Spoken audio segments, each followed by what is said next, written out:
যে কোনো মানুষকে রাস্তায় দেখলে একবার জিজ্ঞেস করে দেখবেন আপনি কেমন আছেন।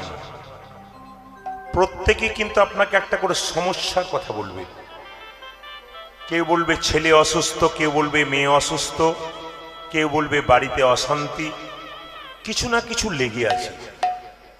যিনি কয়েকশো কোটি টাকার মালিক কিন্তু ভগবান ভজনা করে না, তাকে জিজ্ঞেস করে দেখুন আপনি কেমন আছেন, উনি খালি বলবেন টেনশন টেনশন টেনশন। রাত্রিবেলায় ঘুমাবার সময় তাকে একটা ঘুমের ট্যাবলেট খেতে হয়, নইলে ঘুম হয় না। কিন্তু কোনো কৃষ্ণ ভক্তকে জিজ্ঞেস করুন আপনি কেমন আছেন, উনি বলবেন হরির কৃপায় ভালোই আছে। আপনারা ভালো বলতে শিখুন। মানুষের কাছে দুঃখের কথা বলে আপনার লাভ নেই। রাস্তায় কারোর সঙ্গে দেখা হলো, তাকে দেখে বললেন আমার এই সমস্যা আছে, উনি সমাধান করবেন না। আপনার সমস্যার সমাধান করার দায়িত্ব একজন নিয়েছেন, স্বয়ং ভগবান কৃষ্ণ। তাই আপনাদের বারবার বলবো যে যে যত ধৈর্য ধরে হরিনাম শুনবেন তার তত গৌর গোবিন্দের কৃপা হবে। এ সংসারে মায়েরা বাচ্চাদেরকে বলেন না ধৈর্য ধরে পড়, ধৈর্য ধরে পড়, হ্যাঁ মন দিয়ে পড়। আপনাদের কাছে আমার নিবেদন রইল, আমি বলি নাই, পণ্ডিত বলেছেন মান মানা মাদ ভক্ত মাদ জাজিমাং কুরু। তার মানে কি, আপনি কটা টাকা ভগবানকে দিলেন, কটা আপেল কটা লেবু ভগবানকে দিলেন, ভগবান ওটা দেখে না। আপনি আপনার মনটা কতখানি ভগবানকে দিলেন, ওইটাই ভগবান দেখে। আজকে আপনারা কিছু আনেন আর না আনেন, সুন্দর করে একটা করে মন আপনারা এনেছেন। এই মন যদি অন্য কাউকে সংসারে দেন, ও আপনার সঙ্গে বেঈমানি করলেও করতে পারে, কিন্তু ভগবানকে মনটা দিলে উনি আপনার ঋণ কোনোদিন রাখবে না। নিতাই গৌর হরি। ভগবান কৃষ্ণ বলছেন আমি রাধারানীর দাস। তাকাবেন, রাধারানীর দাস কৃষ্ণ। কেন? কৃষ্ণ নিজের হাতে রাধারানীর পায়ে তার নামটা লিখে দিয়েছিল। চিন্তা করুন আপনারা, ভগবান কৃষ্ণ নিজের হাতে রাধারানীর চরণতলে নিজের নামটা লিখে দিয়েছিল, কৃষ্ণ কৃষ্ণ বলে। নাম লিখতে গিয়ে কৃষ্ণ মনে মনে ভাবছে যদি কৃষ্ণ নাম তো কঠিন নাম, যদি লিখতে লিখতে আঁচড় লেগে যায়, তাই বলল ধুলাতে লিখিলাম নাম পদ রাখো তাই। তার মানে আমি ধুলোর মধ্যে কৃষ্ণ নাম রাখলাম, লিখলাম, তার উপরে তুমি চরণটা দাও। তাহলে দেখুন, এতে যদি কারো অবিশ্বাস হয় যে রাধারানীর কৃষ্ণের কৃষ্ণ রাধারানীর দাস, এতে যদি কারো সন্দেহ যায়, পণ্ডিত বললেন কোটি কোটি যুগ ভজয়ে আমার, আমি যে রাধার দাস ইহাতে সন্দেহ যার, কোটি কোটি যুগ ভজয়ে আমার, সকল ভজনা বিফলে তার। এই জন্য বিশ্বাস করতে হবে। একটু তাকাবেন, একটা দামি উদাহরণ আপনাদের দেব। যারা গীতা পড়েন দেখবেন গীতাতে একটা শ্লোক আছে, অনন্যাশ্চিন্তমাং যে জনা পর্যুপাসতে তেসাং নিত্য অভিযুক্ত নাম যোগক্ষেম বাহাম্মাহম। এই সংস্কৃত শ্লোকটার একটা সংক্ষেপ অর্থ হলো এইটাই, যে এক মনে এক চিন্তে কেউ যদি আমাকে ভজন করতে পারে, আমি তার সমস্ত ভার নিজের কাঁধে বইয়ে তার এই কথাটি জগন্নাথ মিশ্র নামে এক ব্রাহ্মণ এই শ্লোকটি পড়ছেন। আর একবার বলে দিই, অনন্যাশ্চিন্তমাং যে জনা পর্যুপাসতে তেসাং নিত্য অভিযুক্ত নাং যোগক্ষেম বাহাম্মাহম। খুব মন দিয়ে শুনবেন, খুব দামি দামি কথা। কিন্তু কীর্তন মানে কি বলুন তো? আপনি পরিবর্তন হবেন। যত শুনবেন আপনি যা ছিলেন তার থেকে অনেক উঁচুতে যাবেন। জগন্নাথ মিশ্র নামে একজন ব্রাহ্মণ প্রতিদিন গীতা পাঠ করতেন। উনি ভগবানকে বিশ্বাস করতেন। ওনার একটা স্বভাব ছিল কি জানেন? সকাল থেকে বেরিয়ে যেতেন, দুপুরবেলায় যেটুকু ভিক্ষা হতো ভগবানের চরণে প্রসাদ দিয়ে স্বামী স্ত্রীতে সেবা করতো, কোনো সন্তান ছিল না। তো জগন্নাথ মিশ্র একদিন শ্লোকটা পড়তে পড়তে বলছে যোগক্ষেমা বাহাম্মাহম। না, ভগবান ভক্তের বোঝা বইতে পারে, তাই কখন হয় নাকি? ভক্ত ভগবানের বোঝা বইতে পারে, কিন্তু ভগবান কখন ভক্ত কি করেছে? একটা লোহার তার দিয়ে ওই শ্লোকটাতে জোরে আঁচড় দিয়েছে। যেই না আঁচড় দিয়েছে বাবা, ওই আঁচড়টা কিন্তু শ্লোকের উপরে পড়লো ঠিক কথা, স্বয়ং ভগবানের অঙ্গে লাগে। ভগবান বললেন, জগন্নাথ তুমি এতদিন ধরে আমার ভজন করলে, আমার একটা কথা তোমার বিশ্বাস হলো না যে আমি ভক্তের ভার বইয়ে নিয়ে যেতে পারি? ঠিক আছে। একদিন জগন্নাথ মিশ্র ওই শ্লোকের মধ্যে দাগ দেওয়ার পর চললেন ভিক্ষা করবার জন্য। মায়েরা, ভিক্ষা করতে বেরিয়ে রাস্তাতে হঠাৎ দেখতে পেল প্রচন্ড বৃষ্টি, প্রচন্ড বজ্রপাত। একটা গাছের গর্তের ফাঁকে চুপচাপ বসে রয়ে গেলেন। 3 দিন ধরে বজ্রপাত, বৃষ্টি।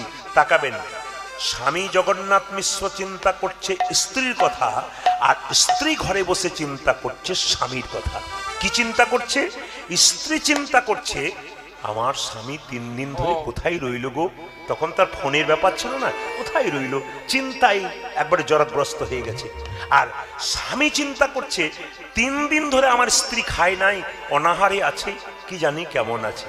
এখানে একটা সুন্দর শিক্ষা আছে। স্বামী স্ত্রীর সম্পর্ক এইরকম হতে হবে। কিরকম? একে অপরের চিন্তন করতে হবে। তাকাবেন মায়েরা, স্বামী স্ত্রীর সম্পর্ক হাত এবং চোখের মতো। কিরকম? হাতে ব্যথা পেলে চোখ কাঁদবে, আর চোখ কাঁদলে হাত তার জল মুছিয়ে দেবে। খুব দামি কথা, একবার মন দিয়ে শুনবেন। স্বামী স্ত্রীর সম্পর্ক যদি সংসারে এইরকম হয়, সংসার সুন্দর হবে না। কি বলেছে? হাত ব্যথা পেলে, হাত আর চোখের মতো, হাত ব্যথা পেলে চোখ কাঁদবে, চোখ কাঁদলে হাত তার জল মুছিয়ে দেবে। একে অপরের দুঃখে সুখে দুজন থাকবেন, সংসার আপনার ভালো হবে। মায়েরা, জগন্নাথ মিশ্র গাছের গর্তের নিচে চুপচাপ বসে আছে। বৃষ্টি থেমে গেল, তার স্ত্রী প্রত্যেকদিন ভগবানের ভজন করে তারপর সেবা পায়। আজকে তার চিন্তা হলো, যাক বাবা, রৌদ্র উঠেছে, আমার স্বামী বোধহয় ফিরে আসবে। ভজন করার পর যখন ঘর থেকে বেরোচ্ছে, একটা কালো মতো ছেলে, ঘাড়ে একটা বিরাট বড় বোঝা নিয়ে এসে বলছে, মা, মা, কে তুই?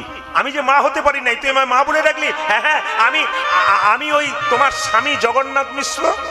বৃষ্টিতে 3 দিন আসতে পারে নাই, ওই এক রাজার বাড়িতে ছিল 3 দিন ধরে। তো রাজা বললো, যখন তুমি এসেছো, ব্রাহ্মণ মানুষ, আমার বাড়িতে পুজো পাঠ করো। তো পুজো পাঠ করে এত প্রসাদ যাবে কোথায়? তুমি নাকি 3 দিন ধরে খাওনি, তিনি বলছেন। তাই আমার ঘাড়ে চাপিয়ে দিল, বলে যা তুই নিয়ে যা। আমি তাই নিয়ে এলাম।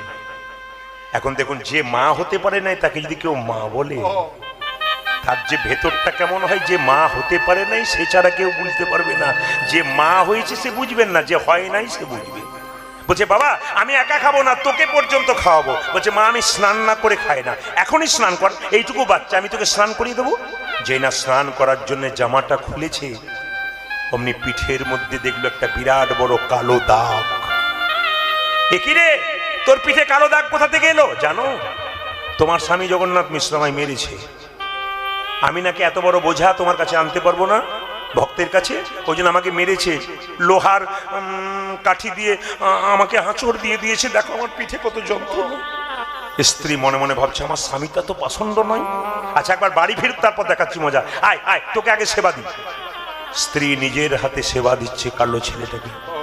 সেবা দেবার পর সেই ছেলেটি বলল, মা এবার তুমি সেবা করো, আমি বারান্দায় বসি। ভেতরে যখন মা সেবা করছে, তখন সেই ছেলেটি উধাও হয়ে গেছে। বাইরে বেরিয়ে দেখছে, খোকা তুই কোথায়? দেখলো আর সন্তান নাই, আছাড় খেয়ে পড়লো, অচৈতন্য হয়ে গেল। আর স্বামী জগন্নাথ মিশ্র মনে মনে ভাবেছে, আজ তো বৃষ্টি থেমে গেছে, 3 দিন অনাহারে স্ত্রী আছে, এক কাজ করি, 2-4টা গ্রাম ভিক্ষে করে নিই, ভিক্ষে করে নিয়ে গিয়ে ভোগ দেবো, দুজনে মিলে সেবা করব। যখনই সে পালিয়ে গেছে আর অচৈতন্য হয়ে গেছে, তার স্ত্রী দরজায় চিৎকার করে ডাকছে তার স্বামী জগন্নাথ মিশ্র, কই গো ঘরণী, এই দেখো এ চাপ দি। তুমি অজ্ঞান হয়ে পড়ে আছো। ও বুঝতে পেরেছি, 3 দিন কিছু খাওনি তো, ওই জন্য তোমার বোধহয় শরীরটা হালকা হয়ে গেছে।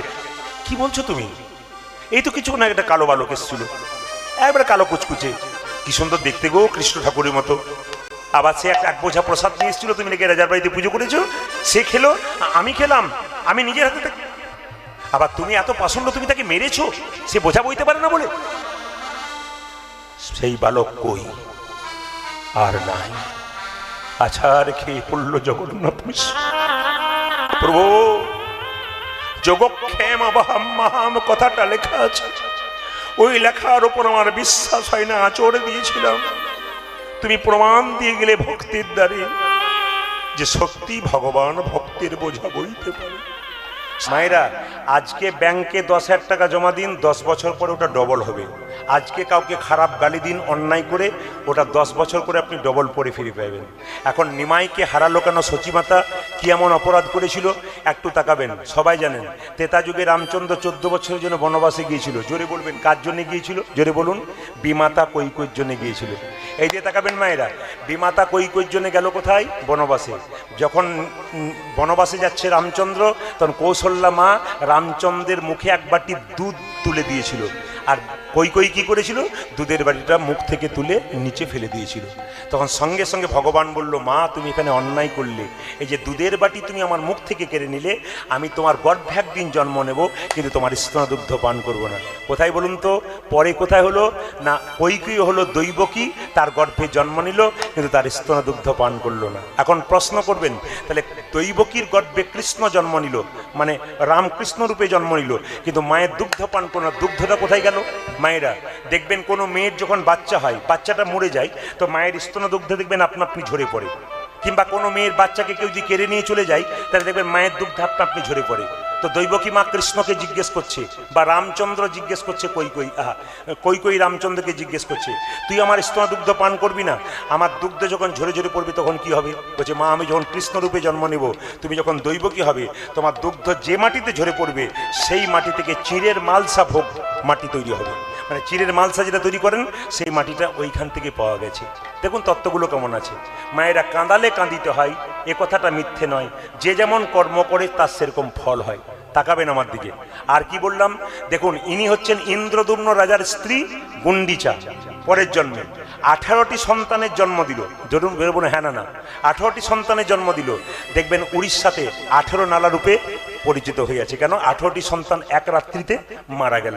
আবার দেখুন, তিনি হলেন কি সচিমাতা রূপে, কখন না কলিযুগে।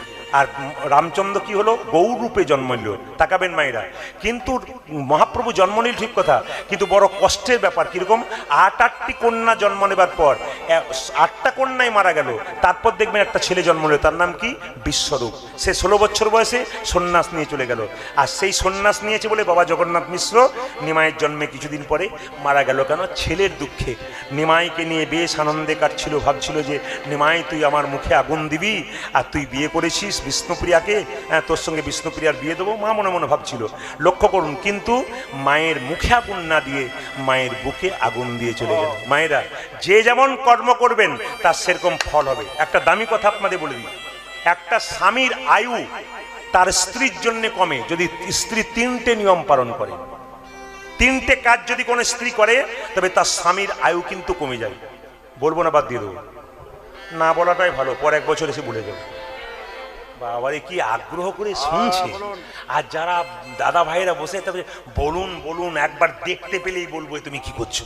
আমি একটু বলে দিই, প্রথম নিয়মটা হচ্ছে যে পতির, মায়েরা, স্বামীর আগে যদি কোনো নারী খায়, তবে তার পতির আয়ু কমে যায়।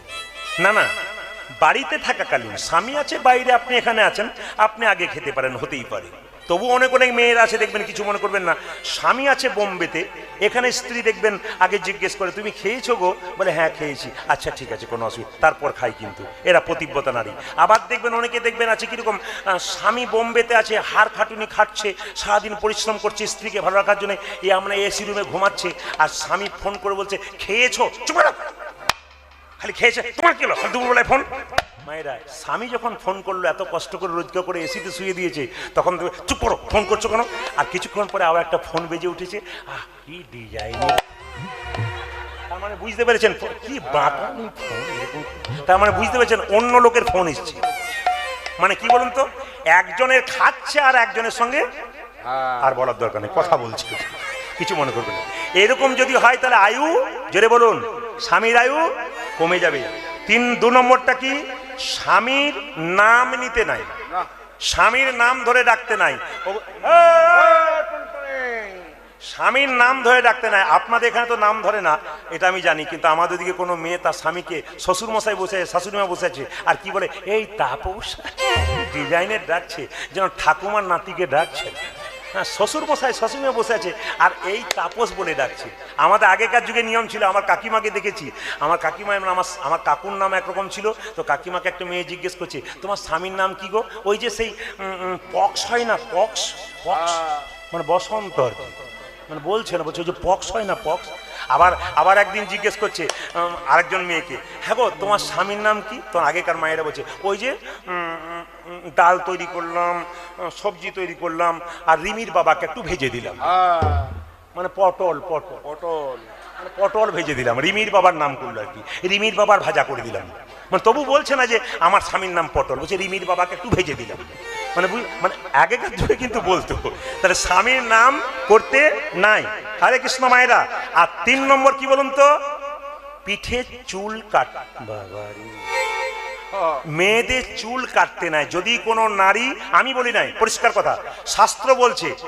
এবার যারা কাটাকাটি করছেন তারা বলেন সব জায়গায় ভালো করলো, এক জায়গায় বদনাম করে দিয়েছিল, ওটা ঠিক করলো না। কিন্তু তো জেনে নিন, এখন এই যে চুল যদি কেউ কাটে, আমার মাকে জিজ্ঞেস করুন তো, সামনে বসে আছে, চুল কেটেছে কিনা।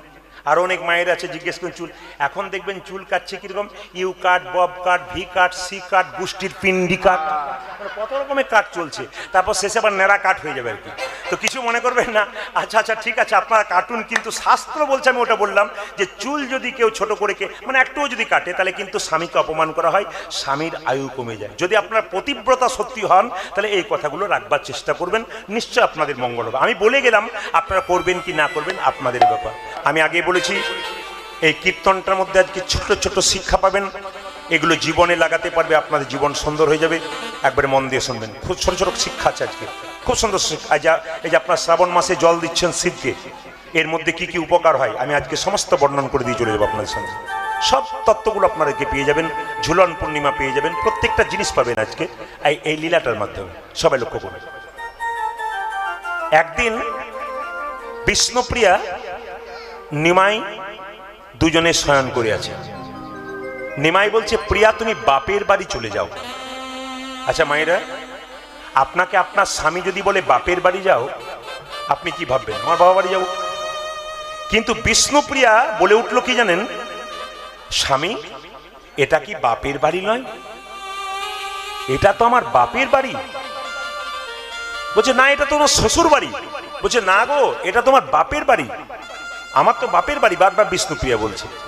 নিমাই বলছে, আমি এত বড় পণ্ডিত, লোকে আমাকে বলে, আমি জানি মেয়েরা স্বামীর ঘরে থাকে ওটা শ্বশুর বাড়ি, আর বাবার বাড়ি যায় ওটা বাপের বাড়ি। তা এটা শ্বশুর বাড়ি হলো, বাপের বাড়ি কি করে হলো? বলছে শোনো, তুমি যেমন পণ্ডিত, আমিও পণ্ডিতের কন্যা। আসলে বিষ্ণুপ্রিয়ার বাবার নাম ছিল সনাতন মিশ্র। আমি আপনাদের ছোট্ট করে বোঝাই, আমার 2টি কন্যা, একটি ভাগ্যলক্ষ্মী, একটি শুভলক্ষ্মী। তো দুজনেই কিন্তু আমি যখন বাড়ি যাই তখন কোনো কিছু পড়াশোনা করলে ছোটটা কিন্তু আমার পাশে বসে থাকে। তা আমি যেগুলো দাগ দিই ও লক্ষ্য করে, বাবা কোথায় দাগ দিল। দাগ দেওয়ার পর পড়াশোনা করতে করতে করতে আমি পড়লাম, তারপর চলে গেলাম, ও কিন্তু দেখতে লাগলো। তারপর কেউ যদি প্রশ্ন করলো, আচ্ছা তোমার বাবা বাড়িতে আছে? বলে হ্যাঁ আছে, ব্যস্ত আছে। আচ্ছা এই জিনিসটা জেনে বলে দেবে তো? বলে আমাকে বলুন, আমি দেখছি। দেখে নিয়েছি আমি, ও 100টা প্রশ্নের মধ্যে ও প্রায় 50টা প্রশ্নের উত্তর দিয়ে দেয়। তো তার মানে আমি কি বুঝলাম, যে বাবা আলোচনা করে বলে মেয়ে আলোচনা করে। আপনি বাড়িতে ভালো আলোচনা করবেন, আপনার ছেলে মেয়ে ভালো আলোচনা করবে। আর আপনি বাড়িতে খারাপ আলোচনা করবেন, আপনার বাড়িটা নোংরা হয়ে যাবে। কিছু মনে করবেন না মা, কলিযুগে আমাদের দুর্ভাগ্য এইটাই যে আমাদের বাড়িগুলোকে আমরা হোটেল বানিয়ে দিয়েছি। তাকাবেন, এই কলিযুগে আমাদের বাড়িগুলোকে আমরা হোটেল বানিয়ে দিয়েছি। কেন বলুন তো? হোটেলে যা যা তৈরি হয় আমাদের বাড়িতে তাই তাই তৈরি হয়। এখন প্রশ্ন হচ্ছে, এটা হোটেল নয়, বাড়িতে যে রান্না বান্নার জায়গা ওটা অন্নপূর্ণার মন্দির, খুব মাথায় রাখবেন। আবার দেখবেন রান্নাঘরে অনেকে চটি পরে রান্না করে। জিজ্ঞেস করি, দিদি চটি পরে রান্না করছো? বলছে এটা রান্নাঘরের চটি। মানে আবার রান্নাঘরের স্পেশাল চটি পাওয়া যায় আর কি। মানে কোন জায়গায় আসছে একটু ভেবে নেবেন আপনারা। সবাই তাকে হ্যাঁ কিনতে পাওয়া যায়।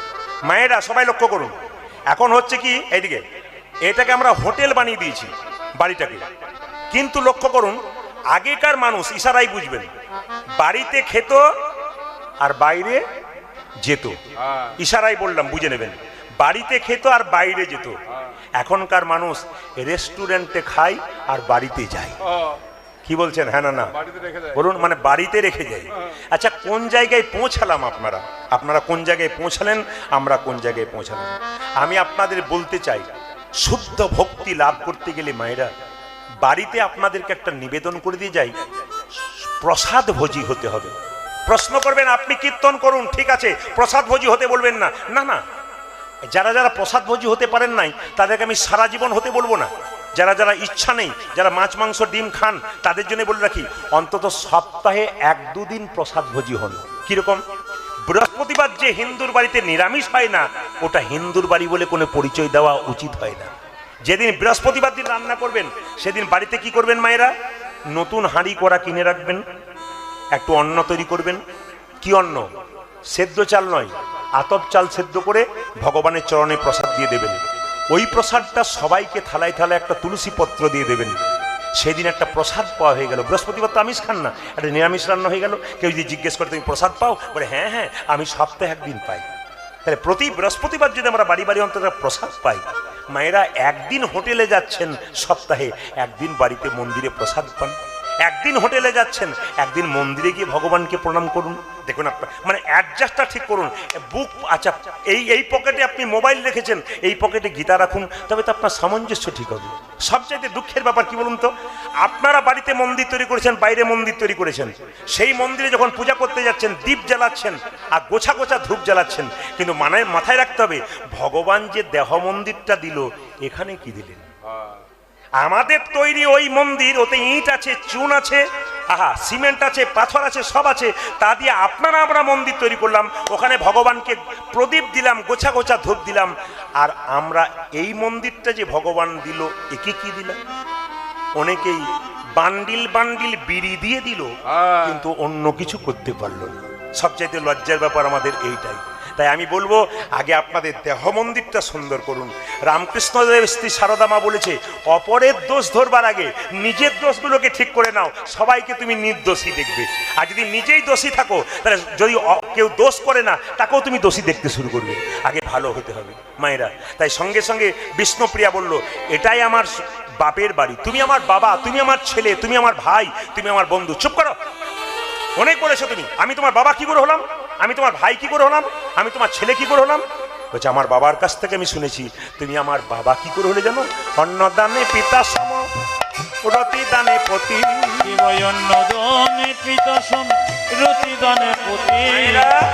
মেয়েদের যখন বিয়ে হয় না, অন্ন জোগাড় করে কে? বাবা।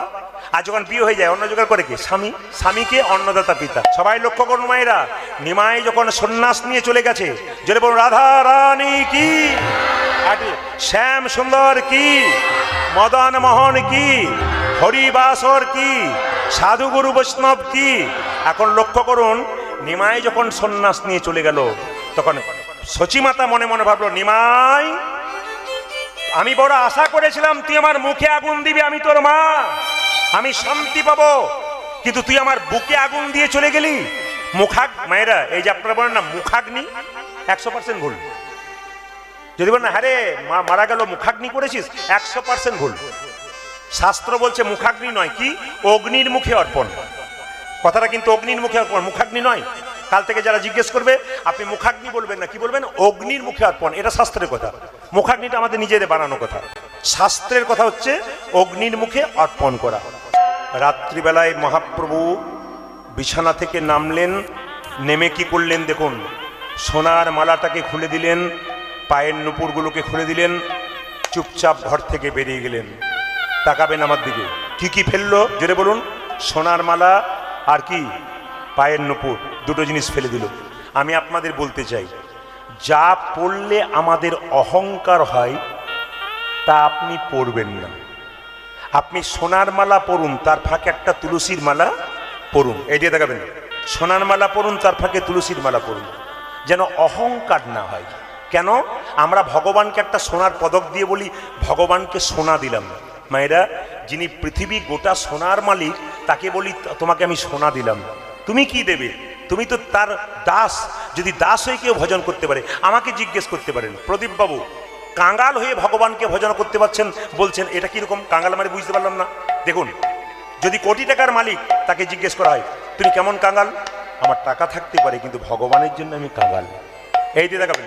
আমাকে জিজ্ঞেস করবেন কীর্তন করে কত টাকা করলেন, কোটি কোটি টাকা করলেন? হ্যাঁ হতে পারে। আচ্ছা বাড়ি করলেন, বলে হ্যাঁ বাড়ি করলাম। কিন্তু বাবা কিছু মনে, এটা কারা বলে?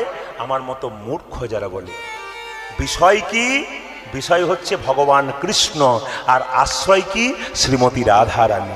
যিনি রাধাকে আশ্রয় করে আছেন আর কৃষ্ণকে বিষয় করে আছেন, একমাত্র তিনিই ভগবানকে পেতে। মায়েরা, আপনার গাড়ি বাড়ি টাকা পয়সা ধন দৌলত সব থাকবে, কিন্তু মন থাকবে গোবিন্দের চরণে। সবাই লক্ষ্য করুন, নিমাই ঘর থেকে বেরিয়ে কথা দিয়েছিল কাকে? তার মা শচীকে। শচী মাতা বলেছিল, নিমাই তুই কথা দে, সন্ন্যাস নেবার আগে তুই আমায় দেখা করে যাবি। বলছে, মা তুমি আগে অনুমতি দাও, মা হয়ে সন্তানকে তুমি সন্ন্যাস নেবার অনুমতি দেবে? বলছে, হ্যাঁ বাবা, তুই কাঁদবি দেশ দেশ বিদেশে, আমি কাঁদবো ঘরে বসে, দুজনের কান্না একত্রে মিশে যেদিন বহবে প্রেমের বন্যা, সেই দিন হব আমি ধন্য কন্যা। কথা দিয়েছিল কি?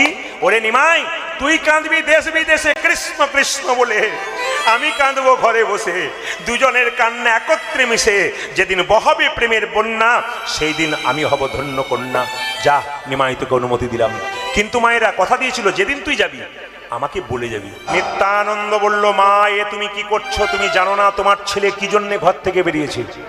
জগতের জীবকে হরিনাম দিয়ে উদ্ধার করবে এমন মা কজন আছে গো? যে মায়ের গর্ভে কৃষ্ণ ভক্ত সন্তান জন্ম নেয়, ওই মায়ের গর্ভটাকে রত্নগর্ভা বলে। আজকে যারা কীর্তন শুনতে এসছেন, যাদের ছেলেরা কৃষ্ণ ভক্ত হবে, সেই মা জানবেন আপনাদের গর্ভটা গর্ভ নয়, রত্নগর্ভা। ঈশ্বরচন্দ্র বিদ্যাসাগরের জন্ম দিয়েছিল ভগবতী দেবী, জানবেন ইনি হচ্ছেন রত্নগর্ভা। আপনারা মায়েরা যারা কৃষ্ণ ভক্ত হয়েছেন, দেখবেন সন্তান জন্ম দেবেন, আপনার সন্তান যদি কৃষ্ণ ভক্ত হয় তাহলে দেখবেন আপনার রত্নগর্ভা। তাই বলছে, মা এ তুমি কি করছো? তোমার ছেলে বিশ্ববাসীর জন্য হরিনাম দিতে যাবে আর তুমি আত্মহত্যা করতে যাচ্ছ। শোনো মা, তুমি কি চাও? বলছে, আমি নিমাইকে মাতৃহত্যার পাপে লিপ্ত করব। এই দিয়ে দেখাবেন। বলুন তো মায়েরা, শাস্ত্রে মাকে মেরেছিল বাবার কথায় কে? জোরে বলুন। মাকে, হ্যাঁ বাহ, কে বলেছে? খুব সুন্দর বলেছে বাচ্চাটা।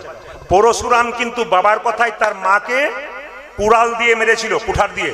তাকাবেন, যখন মেরেছিল, হ্যাঁ, কিন্তু পিতা, আয় দিয়ে তাকাবেন, কিন্তু বাবার কথায় ছেলেকে মাকে মারতে পারে, কিন্তু মাতৃহত্যার একটা পাপ আছে। তাকাবেন, মাতৃহত্যার পাপ আছে। তার প্রমাণ কি? না, যে কুঠারটা করে তার মাকে মেরেছিল, পরশুরামের হাতে সেই কুঠারটা লেগে রয়ে গেছিল। বাবাকে জিজ্ঞেস করলো, বাবা আমি যে মাকে মারলাম এই কুঠার দিয়ে, এই কুঠার আমার হাতে লেগে রইল কেন? ছাড়বে কি করে? বলছে, তুই তীর্থে তীর্থে ঘুরে বেড়া, একদিন তীর্থের কৃপা হলে তোর হাত থেকে কুঠারটা ছেড়ে যাবে। মায়েরা, পরশুরাম রাস্তা দিয়ে পেরিয়ে যাচ্ছে, হঠাৎ দেখতে পেল হাতে কিন্তু কুঠার লেগে আছে। হঠাৎ দেখতে পেল একজন ব্রাহ্মণ চাষ করছে মাঠে, ডান দিকে গাভী আর বাঁ দিকে গাভীর বৎস। সে জোয়ান, বৎসটা জোয়ান, গাভীটা বয়স হয়ে গেছে। ব্রাহ্মণ খুব পেটোচ্ছে কাকে? গাভীটাকে। বারবার দিয়ে মারছে, কেন? চলতে পারছে না বলে। এখন মাকে মারছে দেখে গাভীটা কি করেছে, বৎসটা কি করেছে, তার বাচ্চাটা কি করেছে, ব্রাহ্মণের পেটে সিংটা ঢুকিয়ে দিয়েছে। আর সঙ্গে সঙ্গে ব্রহ্ম হত্যার পাপে লিপ্ত হলো। সঙ্গে সঙ্গে গাভীটা, ওই বৎস মানে গাভীটার বাচ্চাটার রংটা কি হয়ে গেল? কালো থেকে সাদা থেকে কালো হয়ে গেল। জিজ্ঞেস করছে গাভী, এ তুই কি করলি?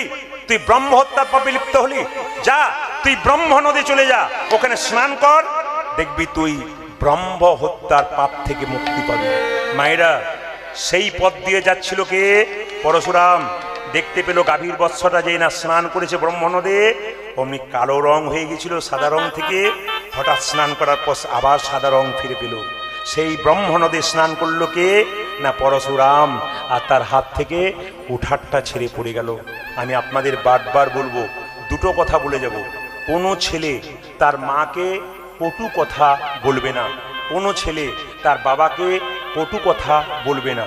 তোমার যদি রাগ হয়, অভিমান হয়, তুমি চুপ করে থাকবে, কিন্তু মা বাবাকে কটু কথা বলবে না। দ্বিতীয়, কোনো নারীর চুলের মুঠি ধরে কেউ আঘাত করবেন না।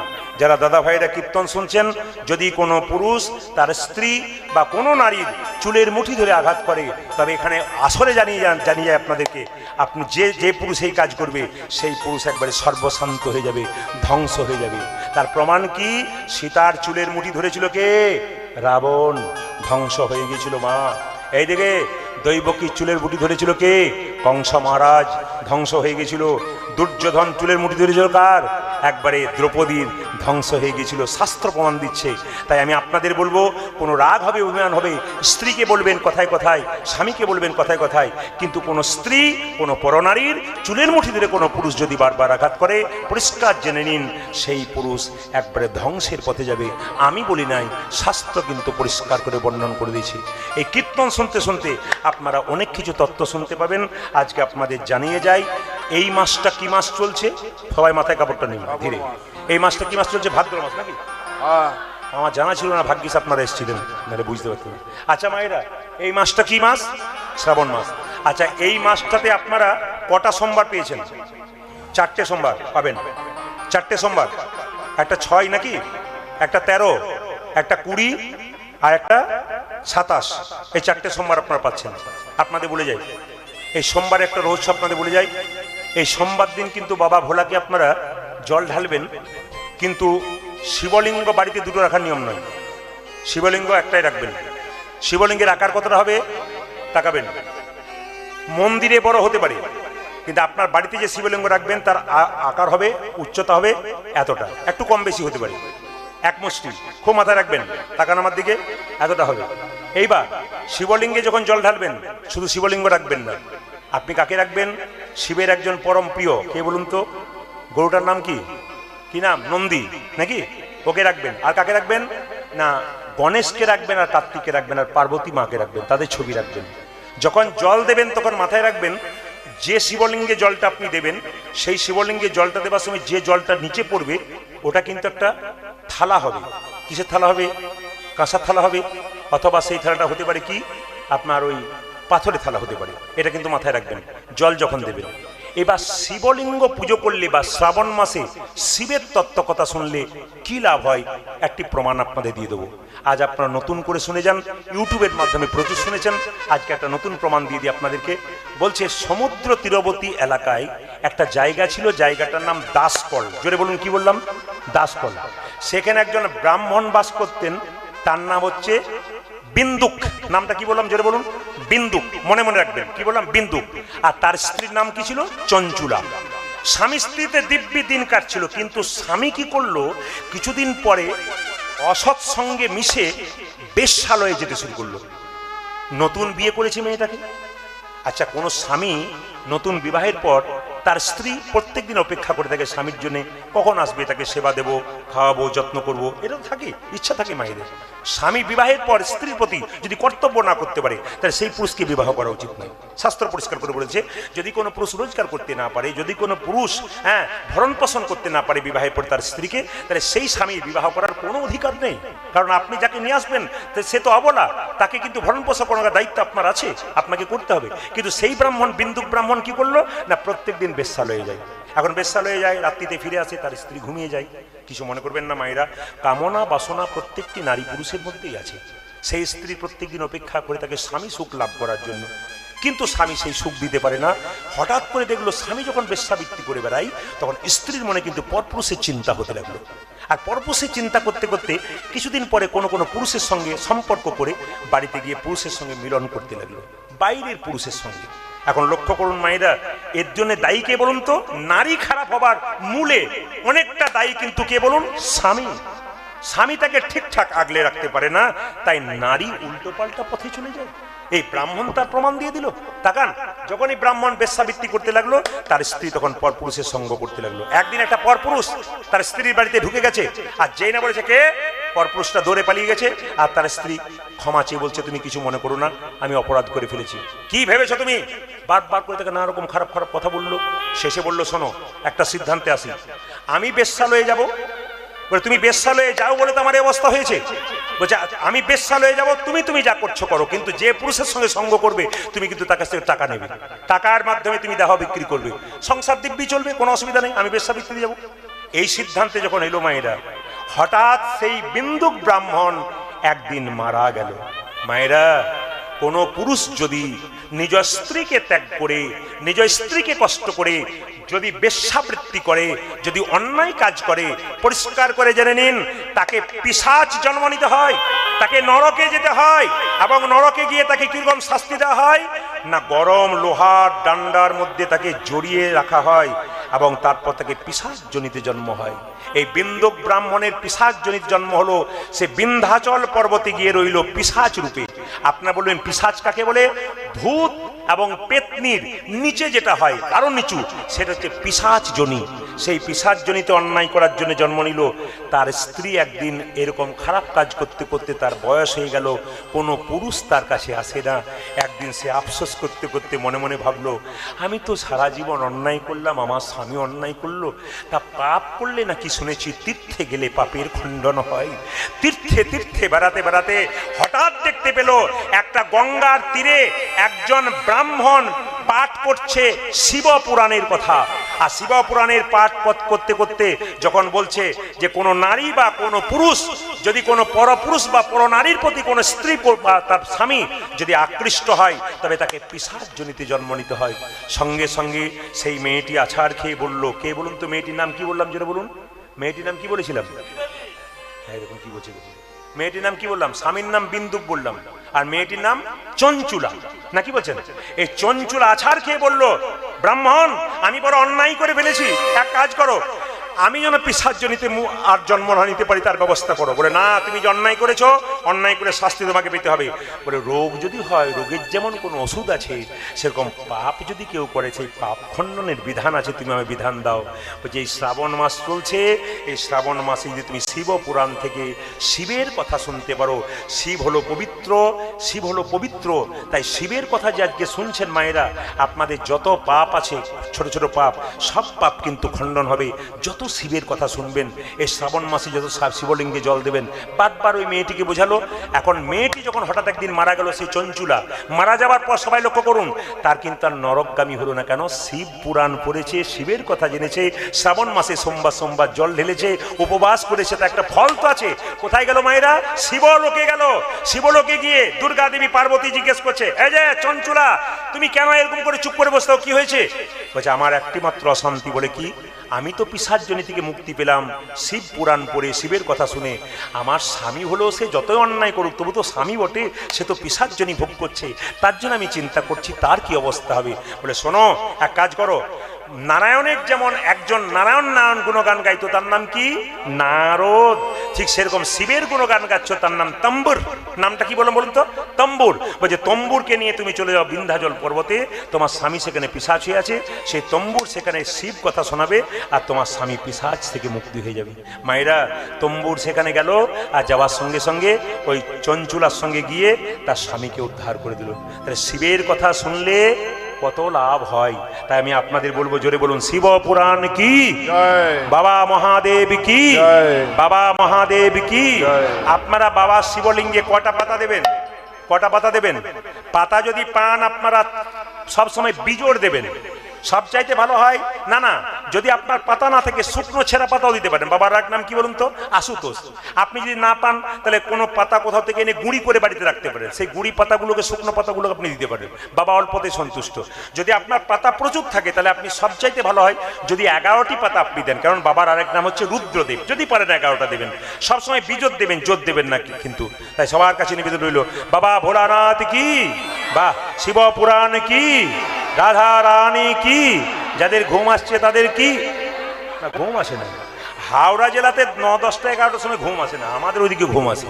আপনাদের আমি দেখেছি হাওড়া জেলায় গান করতেছে 10টার পরে আসর। বললাম, দাদা ঘুমিয়ে পড়বে না? বলে, আমরা তো বাজার থেকে 11 থেকে আসি। আর ঘুম ভাঙবে না মানে? ঘুম কারো হবে না। জোরে বলুন, রাধা রানী কি, শ্যাম সুন্দর কি, মদন মোহন কি। সচিমাতা বলছে, নিতাই, তুই যে বললি নিমাইকে আমার কোলে মিলিয়ে দিবি, ওরে যে একবার সন্ন্যাস নেয় সে মায়ের কাছে বাড়িতে আসে না। বলছে, বাড়িতে না আসুক, মা শান্তিপুরে যাবে, তোমার কোলে তোমার নিমাইকে বসিয়ে দেবো। মায়েরা চলল কোথায়? নিমাইয়ের সন্ধানে। মুকুন্দ আর চন্দ্রশেখর সঙ্গেতে করিয়া, মুকুন্দ আর চন্দ্রশেখর সঙ্গেতে করিয়া, মুকুন্দ আর চন্দ্র চন্দ্রশেখর সঙ্গেতে করিয়া, মুকুন্দ আর চন্দ্রশেখর সঙ্গেতে করিয়া, কাটোয়ার পথে তারা চলিতে লাগিলা, ও যে কাটোয়ার পথে তারা চলিতে লাগিল, কাটোয়ার পথে তারা চলিতে লাগিলা। কোথায় গেলি নিমাই রে, কোথায় গেলি নিমাই রে, কোথায় গেলি নিমাই রে, কোথায় গেলি নিমাই রে, একবার ফিরে আই রে, কোথায় গেলি নিমাই রে, আইরে ফিরে কোথায় গেলি নিমাই রে, একবার ফিরে আই রে, কোথায় গেলি নিমাই রে, একবার ফিরে আই রে, কোথায় গেলি নিমাই রে। মায়েরা নিমাই ছুড়ল কার কাছে? কেশব ভারতীর কাছে। জোরে বলুন, কেশব ভারতী কি? মায়েরা, নিমাইয়ের সন্ন্যাস গুরু হচ্ছে কেশব ভারতী। কেশব ভারতীর কাছে চিৎকার করে বলছে, ভারতী গোসাই, বলে কি নাম তোমার? আমার নাম নিমাই। মায়ের নাম কি? সচিমাতা। বাবার নাম কি? জগন্নাথ মিশ্র। সব মানলাম, তুমি কি জন্য এসছো? বলে সন্ন্যাস নিতে এসেছি। কেশব ভারতী বলল, শোনো, 50 ঊর্ধ্বং বানং ব্রজে, তার মানে কি 50-এর নিচে সন্ন্যাস নেওয়া যায় না। কেন মা? 50 বছর পর্যন্ত মানুষের ক্রোধ থাকে, 50 বছর পর থেকে আস্তে আস্তে ক্রোধ কমে যায়, ওই জন্য তুমি সেই সময় নেবে। সঙ্গে সঙ্গে নিমাই বলল, আচ্ছা গুরুদেব, 50-এর আগে যদি কারো মরণ হয় তাহলে কি সে নিতে পাবে না? ওগো গুরুদেব, যার হয় তার 24-এ হয়, আর যার হয় না তার 50-এ হয় না, তার 50 হয় না, তার 50-এ হয় না, উত্তরে পঞ্চাতে হয় কেন হয় না? হয় না, পঞ্চতত্ত্ব না জানিলে 50-এ হয় না, বসে পঞ্চতত্ত্ব না জানিলে 50 হয় না, পঞ্চতত্ত্ব না জানিলে 50-এ হয় না। পঞ্চতত্ত্ব না জানিলে পঞ্চাতে হয় না। আপনাদের কাছে নিবেদন রইল, নিত্যানন্দ, অদ্বৈত, শ্রীবাস, গদাধর পঞ্চতত্ত্ব তো? আচ্ছা মায়েরা, দেখেছেন বাড়িতে যে দাড়ি থাকে বুড়ো, ও কে বলুন তো? যেটা বলুন, হ্যাঁ, উনি কে? উনি হচ্ছে অদ্বৈত ঠাকুর, নয় কি? সবাই তাকান, অদ্বৈত, শ্রীবাস, গদাধর, নিত্যানন্দ। এখানে তত্ত্ব বলছে দেহের মধ্যে আছে। কি বলুন তো? গদাধর, গদাধর, গদাধর। এইদিকে এইদিকে, তোর ব্রহ্মটাকে ধর, তোর ব্রহ্মাটাকে ধর। যে গদা ধরতে পারবে তার কি হবে? অদ্বৈত, মানে দৈত্য ভাব, আসুরিক ভাব চলে যাবে। আর যত আসুরিক ভাব হবে তার তার চলে যাবে, তার এই জায়গাটা কি হবে? শ্রীবাস। শ্রীবাস, শ্রী মানে সুন্দর, বাস মানে অবস্থান। যত দৈত্য ভাব যাবে, যত ভগবানের নাম করবেন, তত কি হবে? নিজেকে সংশোধন করবেন। এখানে দৈত্য ভাব গেলে শ্রীবাস, আর শ্রীবাস হলে এখানে কি হবে? যে যে যায় এইখানটা ভালো, ভগবান তার এখানে বসে থাকে, শ্রীবাস। এখানে ভগবান মহাপ্রভু এলো, আর মহাপ্রভু এখানে কি এলে কি হবে? নিত্যানন্দ। যার এখানে আছে তার চিরকাল আনন্দ হয়ে যায়। বলছে তার 50-এ হয় না, তার 50 হয় না, 50-এ হয় না, আজ পঞ্চাতে হয় না। পঞ্চতত্ত্ব না জানিলে 50-এ হয় না, আজ পঞ্চতত্ত্ব না জানিলে 50 হয় না, 50-এ হয় না। তাহলে 60-এ? না না, 60-এতে হয় না, না 60 তো হয় না, 60-এতে হয় না। নানা থাকেতে হয় না। কেন? এই যে সররিপু বসনা হলে 60-এতে হয় না, আজ সররে বসনা বলে 60 তো হয় না, সররিপু বসনা হলে 60-এতে হয় না, সরদে প্রবক না হলে থাকেতে হয় না। 80, 70 বলছে না না, 70-এ হয় না, না 70 হয় না, 70-এ হয় না। নানা সত্তরে হয় না। সপ্তম দ্বার না জানিলে 70-এ হয় না, আজ সপ্তমে ধরে না থাকিনি 70 হয় না, সপ্তম দ্বার না জানিলে 70-এ হয় না। সপ্তম দ্বারে না জানিলে সত্তরে